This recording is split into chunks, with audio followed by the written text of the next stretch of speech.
Eu quero saudar a todos os nossos irmãos, aqueles que nos veem, nesse nosso programa semanal, Momento da Doutrina. E nós vamos falar sobre um assunto que nós estamos concluindo aqui, que é sobre os dons espirituais no Ministério Jesus. Você pode assistir o nosso programa através de canais abertos, como os canais... Cada região do Brasil tem um canal aberto. Se você não sabe qual o canal de TV aberto, TV Manaim, na sua região você pode, no próprio televisor seu vai aparecer uma relação de canais, certamente o da sua região vai estar aí. Se você também preferir, você pode assistir os nossos programas pela Sky, canal 87, 587, ou, se você preferir, também nas nossas plataformas do YouTube. Irmãos nossos da Igreja Cristã Maranata, sempre falamos disso, irmãos nossos de outras igrejas que participam dos nossos programas são muito bem-vindos, irmãos nossos, servos de Deus, que compartilham também da mesma bênção que nós, são todos bem-vindos. Estamos aqui, eu, juntamente com o pastor Alexandre Brasil. Pastor Alexandre, Pai do Senhor. Pai do Senhor Amadeu, Pai do Senhor, todos participam desse programa. O pastor Alexandre está voltando da Itália, com o tempo lá na Itália com os irmãos. Nós demos aqui um espaçozinho, ele está de volta. Nós vamos começar o programa depois da nossa vinheta.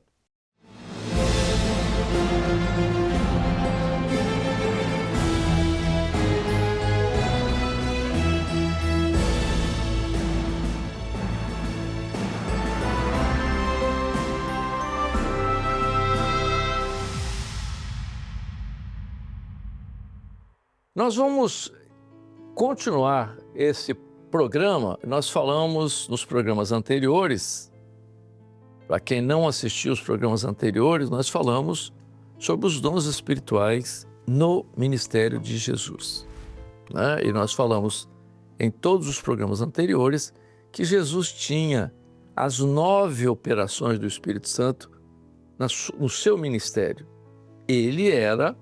Ele tinha a plenitude do Espírito Santo. Uma vez alguém me falou, olha, lá na minha igreja tem um pastor que é muito abençoado, ele é de uma igreja tal, assim, muito abençoado. Para você ter ideia, ele tem os 9 dons espirituais, ele é muito abençoado. Isso não existe. Isso é um erro doutrinário crasso. Ninguém tem a plenitude do Espírito Santo que Jesus teve. A plenitude do Espírito Santo está na igreja. É por isso que Paulo diz que a igreja é corpo. Então, nós vamos falar sobre os dons espirituais na igreja. Por enquanto, nós estamos falando sobre os dons espirituais no ministério de Jesus. Então, nós falamos sobre todos os dons, desde sabedoria, ciência, fé, cura, maravilha, falamos sobre todos. E hoje nós vamos começar a falar, aí vai ter uma discussão boa. Jesus falou em línguas estranhas, porque isso é um dom, é o 8º dom, que é um dom espiritual. Paulo menciona isso na carta aos Coríntios, capítulo 12. Eu passo então a palavra ao pastor Alexandre Brasil. Pastor Alexandre Brasil, o dom de línguas estava presente no ministério de Jesus. Como você justifica isso? Como você aborda esse tema? Bem, vamos lá. Quando você fala do Senhor Jesus, nele habita toda a plenitude. Se ele é pleno, ele tem tudo. Mesmo que você, às vezes, não vi isso na vida dele. Você percebe o seguinte: o Senhor Jesus tem na plenitude os dons espirituais, porque o Espírito que está sobre ele, o Espírito está sobre nós. Então, o Espírito Santo foi derramado à igreja, e a igreja recebeu sobre si, a igreja como corpo, recebeu a plenitude que estava em Jesus. Então, o que nós recebemos que estava nele, nem mais, nem menos, aquilo que estava. O Espírito Santo foi derramado sobre a igreja. E a igreja, como corpo de Cristo, ela tem definido nela os dons espirituais, que são 9. Então, Jesus não pode ter menos do que 9 dons espirituais, em razão justamente daquilo que é todo o projeto e a forma de agir do Espírito Santo na igreja. Então, como que nós entendemos isso? Não há na palavra, no registro dos evangelhos, que Jesus tenha falado línguas estranhas. Não tem, o registro não tem. Vou ler, não achei aqui. Não confundir, né? Porque eu vi um irmão uma vez pregar, Talita Cumi, né? Tá. Que Jesus falou em língua, Talita Cumi. Você falou em língua diferente da que ele falava. Que é aramaico, né? Vamos dizer, goza, aquilo que nós... Exato. Talita Cumi é aramaico, não tem nada de língua estranha, mas eu continuo. Só para ver isso aí. Então, qual o propósito que nós encontramos naquilo que é o projeto de Deus? Bem, Jesus, na plenitude de Deus, estava ali a ação do Espírito Santo. E nós vemos o seguinte, como nós estudamos os dons espirituais e a forma com que Jesus operou na vida dos dons espirituais, também nós vimos ali a língua estranha. De que forma? Aquilo que é explicado na palavra a respeito do dom espiritual. Aquele que fala língua estranha, ele edifica a quem? Edifica a si mesmo. Ou seja, quando se fala língua estranha, é um momento de edificação. É uma experiência maravilhosa, quando nós estamos em comunhão com o Senhor, naquele momento nós nos entregamos, o Espírito Santo nos visita, aí vem a manifestação do dom de línguas. É um momento maravilhoso de comunhão, de edificação, algo extraordinário. Agora, nós precisamos disso. Agora, o Senhor Jesus tinha essa ação na vida dele, porque Jesus era edificado, plenamente edificado. Então, ele não precisava do exercício do dom para a sua edificação, porque ele já era. Não quer dizer que ele não tivesse o dom, ele já tinha o efeito pleno dele, Exato. Que é desnecessário. Exato, perfeito. Agora, é isso que você está colocando, ele já tinha o efeito, quer dizer, ele já tinha o efeito do dom na vida dele, porque ele tinha a plenitude do Espírito Santo. Mas ele cita o dom. Isso que é importante. E tanto é que esse detalhe aí que é importante notar, porque se ele tem o efeito do dom, eu tenho o dom. E vocês podem ver que eu sou edificado.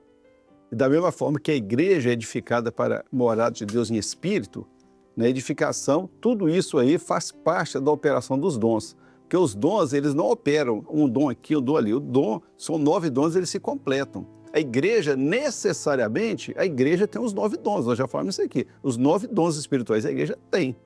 Então, necessário. Todo que nós vemos o seguinte, por que é o dom de discernimento? Você tem que saber o que é do Espírito e o que não é. Por que tem o dom de sabedoria? Colocar as coisas no lugar. Então, não adianta você ter um dom, outro, ou 7 dons, tem que ter os 9. Então, o Senhor Jesus, ele tinha todos os dons espirituais. De forma que ele, edificado que era, disse, olha, esse dom aí é importante, que quando vocês, depois que ele ressuscitou, diz, olha, vocês vão evangelizar. E vocês não vão evangelizar com palavras de vocês, mas vão testemunhar aquilo que vocês vivem. O que vocês vivem? Uma experiência com Jesus ressurreto, com Jesus vivo. E como eu vou dizer isso? Vocês vão ter sinais. E esses sinais seguirão os que creem. Jesus disse isso. Em meu nome, quer dizer, falarão novas línguas, expulsarão demônios e porão as mãos sobre os enfermos e serão curados. Quer dizer, são sinais. Ele exemplificou alguns sinais. Ele não exauriu ali, ele exemplificou esses sinais. Então, quando vocês estiverem falando língua estranha, é sinal daquele que te enviou. E se ele te enviou e te comissionou, ele comissionou naquilo que ele tem autoridade. Tanto que Jesus fala, todo o poder o Pai me deu. Então eu tenho o poder do Pai e nesse poder, nessa autoridade, eu vos envio com os sinais que estão em mim, vão estar em vocês também. Eles vão conhecer que eu estou vivo em vocês, ou seja, vocês, igreja, corpo de Cristo. Então a minha operação vai ser através da igreja, no poder dele, de tudo que ele fez. Então a igreja, ela não vai fazer diferente do que Jesus fez, mas ela vai dar continuidade àquilo que é o projeto de salvação, como corpo de Cristo, o corpo vivo e o cabeça comandando a igreja. Veja só, Alexandre, essa colocação sua é muito boa. É isso que, né? A edificação já está intrínseca nele, porque ele tem a plenitude do Espírito Santo. A plenitude do Espírito Santo, depois dele, não viria individualmente, viria sobre o corpo, que é a profecia de Joel. O Espírito Santo será derramado sobre toda a carne, quer dizer, todos aqueles... porque seria lógico que o Espírito Santo tivesse vindo só sobre Pedro, que foi Pedro que foi usado, a mensagem foi dele, então veio só sobre Pedro, né? Veio sobre todos. Essa colocação é muito interessante, porque mostra uma coisa fundamental para os irmãos que estão nos assistindo. Aí você diz assim, as línguas estranhas ali, elas são um sinal, entendeu? Aí você vê um monte de gente falando que língua é isso, que língua é diferente, que língua... Não é língua de nações, porque se fosse língua de nações, então, ninguém... Um dos crentes mais cheios do Espírito Santo seria Einstein, que falava não sei quantas línguas, 5, 6 línguas, 5 idiomas. Então, o Einstein seria uma coisa, uma evidência de fé infinita, porque ele é poliglota e tal. Não, a língua ali é uma língua que nós vamos falar, não é da razão. Quem fala em línguas não fala aos homens, mas em espírito, fala de mistério. Isso que você colocou é muito importante. Agora, Alexandre, então vamos lá. Então vamos concluir. Então, você citou que Jesus, o dom de línguas é para edificação, ele não precisa, porque ele já é edificado, ele tem a plenitude do Espírito Santo, ele não teve pecado, né? Diferente de nós, né? O Espírito Santo veio sobre ele sob forma de pomba, sobre nós veio sob forma de fogo, não é? Diferente. Ele, sob forma de pomba, nós foi fogo, é diferente. Então, e língua de fogo, né? Porque é partido, né? Mostrando sobre o corpo. Agora vem a conclusão disso, Alexandre, porque alguém vai perguntar assim, e a interpretação de línguas? Essa é mais fácil. Essa é mais fácil. Se você escapou da língua estranha, o que é interpretação? É descobrir o mistério. Mistério, exato. Interpretar o quê? Interpretar. Vou te mostrar o que é. Tá vendo isso aí? Você está ouvindo? Quem fala em línguas fala de mistério. Fala de mistério. Aí você está entendendo? Não estou entendendo nada. Ah, mas então eu vou te explicar. Eu pergunto o seguinte, quem foi o nosso grande mestre? Quem foi o grande instruidor? Quem foi aquele que nos entregou todo o mistério que está oculto foi revelado em Jesus. Jesus é a própria revelação do mistério. E quantas vezes ele chamava os discípulos em particular, dizia, vocês não entenderam nada, né? Mas eu vou explicar, porque a voz é dado conhecer os mistérios. Então eu vou te mostrar. Então a interpretação do mistério está ali, a interpretação da língua está ali. Essa foi fácil, Madeira. Essa é mais fácil. Ô Alexandre, veja, uma coisa interessante, você falou muito bem sobre o mistério, né? A interpretação de línguas é o mistério que cabe à igreja. A eles eu falo por mistério, eles não entendem, mas a voz é dado a conhecer os mistérios. Então, o mistério é para a igreja, porque Paulo diz, quem fala em línguas edifica a si mesmo, a não ser que haja a interpretação para que toda a igreja seja edificada. Então está claro isso aí com relação ao ministério. Tanto é que a língua é sinal para o incrédulo. E Jesus, quando falava em parábolas, que ninguém entendia, porque era sinal para os incrédulos. Mas para nós, não. Não, o segredo é para vocês. O segredo vocês conhecem. Interessante nisso aí, Alexandre, você falou muito bem. Jesus disse coisas, eu às vezes fico pensando, as pessoas falam sobre a palavra além da letra, né? Quer dizer, aquilo que Jesus te pregava muito, o Senhor nos ensinou isso muito no início da obra. Jesus disse muita coisa que você, na letra, você não entender nada, né? Por exemplo, eu vejo muita gente hoje levando o evangelho para a razão, fora do mistério. A razão é muito fácil. Quer ver um exemplo clássico disso? Que Jesus fala e ele diz assim, vocês não estão entendendo o que eu estou fazendo. Por exemplo, na ceia tem aquele momento de Jesus lavar os pés dos seus apóstolos. Há muita gente que pensa, Alexandre, que aquilo é literal. E não é. Por que não é literal? Porque o próprio Jesus disse o seguinte, o que eu estou fazendo aqui agora, vocês não estão entendendo. Então, por que eles não estavam entendendo? Porque ele tinha um mistério. Tem um segredo ali. Quer dizer, ele está profetizando. Então, a interpretação de línguas na vida da igreja, ela pode ser uma palavra para aquele momento. Pode ser. Na interpretação de língua, quando você usa um céu, ele pode falar para a igreja naquele momento, eu estou consolando, estou fazendo isso. Jesus fez muito isso. Quando ele falou diretamente às pessoas, aquelas pessoas que estavam com problemas e tal, ele falou diretamente. Alguns fatos ele falou e se cumpriu logo em seguida. Há muitas coisas que o senhor fala na igreja, numa interpretação de línguas, por exemplo, que não está acontecendo agora, mas vai acontecer dentro de pouco tempo, né? E o senhor pode falar sobre uma situação que vai acontecer daqui a pouco. Numa interpretação de é uma interpretação de línguas que tem um caráter profético, né? Vai falar lá para frente, ou às vezes para consolar. Mas há muita coisa, às vezes, que o senhor fala numa interpretação de línguas e demora a acontecer. E Jesus falou muito isso. Por exemplo, então, quantos mistérios Jesus falou ali? Se fosse nós, teria que... Porque como você falou, quem está falando em línguas é um segredo, é um mistério. E quem está interpretando, pelo Espírito, está interpretando o mistério. E Jesus fez muito isso. O sermão profético é uma longa interpretação de línguas. Se houvesse essa necessidade disso, né? Porque é muito interessante. Mas o que nós temos que entender que a plenitude do Espírito Santo na vida de Jesus é muito significativa para nós entendermos que nós não a temos. Nós não temos essa plenitude. É por isso que nós somos dependentes.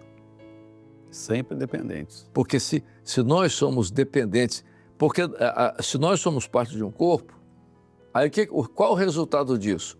No corpo, a plenitude, quer dizer, a operação do Espírito Santo em todo o corpo, o que vai criar isso? Vai criar um governo que é o próprio Jesus, que é a plenitude do Espírito Santo, o governo da igreja. Então a igreja, toda a igreja no Espírito, Cristo é o cabeça. Isso é claro, como dizia o pastor Gedeotti, não precisa ter fé para aceitar isso, é só ter um pouquinho de inteligência, olhar a Bíblia e ter um pouquinho de inteligência com relação a isso. Verdade. Isso é fundamental para a igreja.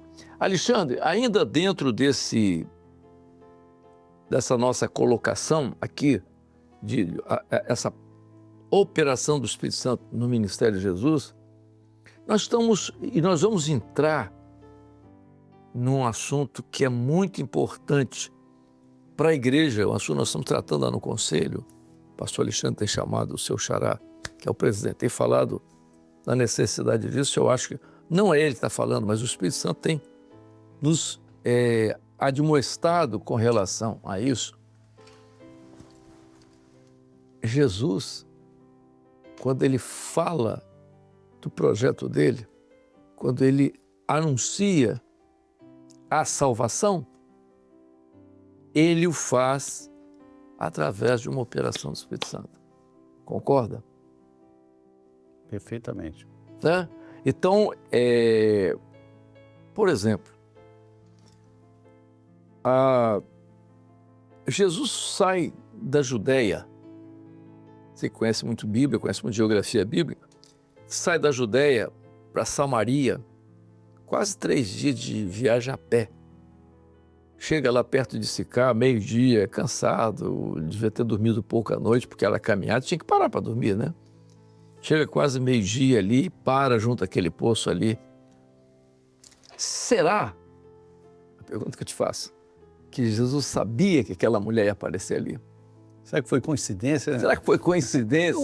Que não esperava te ver aqui. Será que antes de sair da Judéia, ele já sabia que aquela mulher ia aparecer ali naquele horário, naquele momento, naquela situação?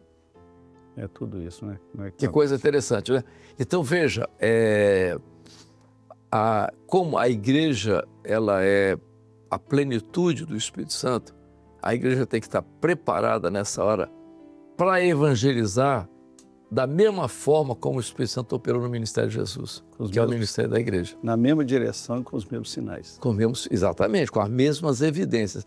Porque tudo que você vê no ministério de Jesus, você vê essa experiência da mulher samaritana, a experiência de Zaqueu, a experiência daquela mulher do fluxo de sangue, né? Então tudo você vê que tinha um culto profético por trás de tudo isso, né? Tudo isso, exato. para que tudo aquilo acontecesse. É muito interessante. Os sinais no ministério de Jesus, a evidência do ministério. E interessante, o Alexandre, que a experiência daquelas pessoas marcaram profundamente. E esse tipo de experiência de evangelização com a manifestação do Espírito Santo é uma coisa imbatível na vida da igreja. É indispensável. Evangelização, porque Jesus fala, quando Jesus manda aquilo que nós dissemos, esses sinais seguirão, ou seja, quando vocês forem testemunhar de mim, os sinais têm que estar lá. E sem os sinais, assim isso vai ser estéril. Não vai ter resultado nenhum. Muito bem, irmãos, nós estamos concluindo essa primeira parte aqui, encerrando esse assunto aqui sobre os dons espirituais no ministério de Jesus, né? Nós estamos concluindo isso aqui e vamos começar a falar, então, sobre a igreja. Como é que isso aconteceu na vida da igreja? Como que isso vem na vida da igreja? Nós vamos começar a falar isso nos nossos próximos programas. Pastor Alexandre, Paz do Senhor. Paz do Senhor a todos que participam aqui conosco. Nosso próximo programa nós vamos começar a avaliar, então, os dons espirituais na vida da igreja. Como é que funciona isso na vida da igreja? Tem relação com o Velho Testamento? Tem relação com o ministério de Jesus? Vamos ver isso no nosso próximo programa.